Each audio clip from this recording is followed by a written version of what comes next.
Pokemon has been one of my favorite games since I started playing video games. I got my first game at the age of 10, and then I've been playing ever since, and I've loved every single game.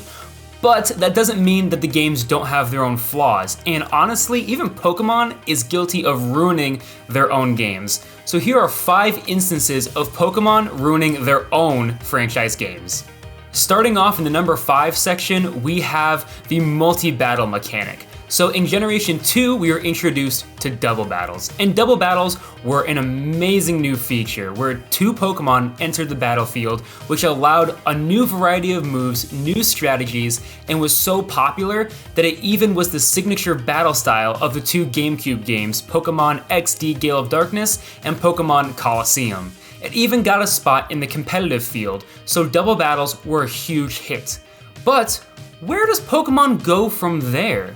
Well, their strategy was in Generation 5 to introduce triple battles and then to introduce rotating battles. And these, I think, were a huge mistake and really, in my opinion, ruined the game because these battles didn't really go anywhere. They were pretty much just confined to Pokemon Black and White and Pokemon Black and White 2, where the trainer would throw out 3 Pokemon at a time, and the one in the middle could attack any Pokemon, while the 2 on the sides could only attack 2 of the opposing Pokemon. And then in rotating battles, it was a one-on-one battle, but you could rotate your Pokemon so that the 3 that were out there could shift orders, and you could even swap them out like normal. It was super confusing, and I'm really glad that didn't make it into the meta, and pretty much that stopped at Generation 5, and I think Generation 6 is when Black and White 2 was introduced. But either way, the multi-battle sequence, it started out great, and then unfortunately Pokemon kind of ruined it. Coming up in the number 4 spot, it's a newer addition. It's actually shiny hunting, and I think Pokemon recently really kind of ruined shiny hunting. And no, I'm not gonna say that Pokemon ruined it by making it easier. Looking back at the history of shiny Pokemon, it was really hard to get shiny Pokemon, but it seemed like in the more recent years, starting at Generation 6, they kind of made it a little bit easier to achieve getting a shiny Pokemon with horde battles where your encounter rates went up, and then in the recent games with the overworld spawns, they actually had a higher chance as well because they were constantly spawning. And in the most recent games, such as Legends Arceus and Pokemon Scarlet and Pokemon Violet, they actually can appear shiny in the overworld.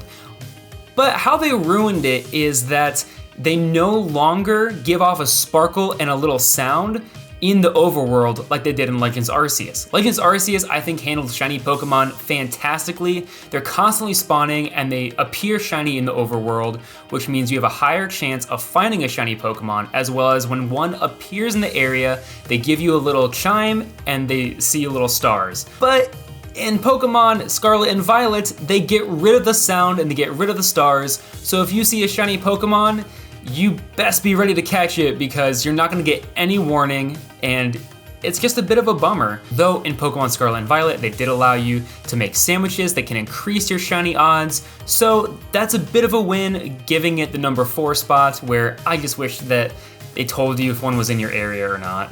In the number 3 spot of things Pokemon ruined themselves is honestly this like mini game feature, so to speak, specifically talking about Pokemon Contest.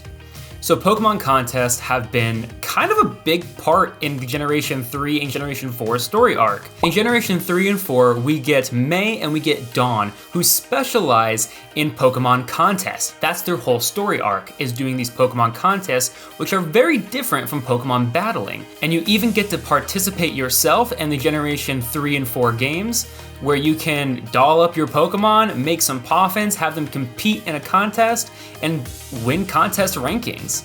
And now I think Pokemon really kind of like ruined this for themselves because after those generations, they kind of stopped showing off Pokemon Contest. It stopped becoming a feature in the game and it went back to battling was your only route to go on. And I think that's a huge missed opportunity, especially looking at the more recent games like Pokemon Scarlet and Violet, where you go off on 3 different adventures, and it would have been so cool to have one of those adventures be Pokemon Contest. And I really hope that in future games, that maybe is one of the 3 or 4 story arcs we can get in the games, is actually participating and actually competing in these Pokemon contests more officially than just in like this mini game kind of setting. Coming in at the number 2 spot of the things that Pokemon ruined themselves is the Pokemon walking mechanic. In Pokemon Heart Gold and Soul Silver, you get to walk with your Pokemon out of the Pokeball and it follows directly behind you. You get to see what that Pokemon is in the overworld, and it's pretty cool. You can talk to it, it gives you items from time to time, and it even increases your friendship, allowing you to evolve Pokemon such as Umbreon and Espeon. And unfortunately, after Heart Gold and Soul Silver, we did not see walking with Pokemon for a very, very long time. It was arguably a huge fan favorite, and the best thing we got was that in Generation 4, you could walk with cute Pokemon in the Pokemon Park. But that all changed in Pokemon Let's Go, and you could actually walk with your Pokemon out of the Pokeball. But here's the kicker. Pokemon such as Caterpie or Magikarp that are a little bit slow moving were so slow that the character would run far enough ahead, and then all of a sudden the Pokemon would shoot back into the Pokeball. And this continued in recent gens such as Pokemon Scarlet and Violet, where your character can ride on Miraidon or Koraidon, or even just run a lot faster than most of the Pokemon needed to evolve through walking around with them, leading fans and myself to be super frustrated because I don't want to have to walk 10 steps and then stop and wait for my Bonsly to catch up. So this unfortunately is like another time that Pokemon ended up ruining the game for themselves, because I don't walk with my Pokemon out of their Pokeball anymore because they don't stay in their Pokeball. They literally just keep shooting back into their Pokeball because I get too far ahead of most of my Pokemon. It's now time for the number 1 thing that Pokemon ruined themselves, but first, here's a quick honorable mention. And the honorable mention goes to the crouching feature. The crouching feature has been a thing since Omega Ruby and Alpha Sapphire, where you could crouch in the grass to sneak up on rare Pokemon that would appear on your Pokedex. And we saw this feature again in Pokemon Legends Arceus, where you could crouch in the tall grass to hide from Pokemon and catch them easier, and even catch them off guard because they wouldn't be able to see you. And then in Pokemon Scarlet and Violet, you get to crouch, but you don't really get any advantage to catching a Pokemon besides catching it off guard. In Pokemon Legends Arceus, you got to throw items that could help you catch the Pokemon, or even just throw a Pokeball in the overworld to catch the Pokemon instantly without having to engage in a battle. But in Pokemon Scarlet and Violet, this feature is kind of removed, into which you can crouch behind a Pokemon and you can get some details about that Pokemon, but the most you can do is catch it off guard, meaning it will grant you an extra turn in battle because it'll be too stunned to do anything. Thank you to that honorable mention of things that Pokemon ruined for themselves. Now for the number 1 thing that Pokemon absolutely ruined themselves: evolutionary items, and how to get them specifically. Again, in Pokemon Legends Arceus, they made it rather easy to get any kind of Pokemon you could possibly want, and that included trade Pokemon. Now there are some Pokemon, arguably too many, that you have to trade with someone else in order for them to evolve.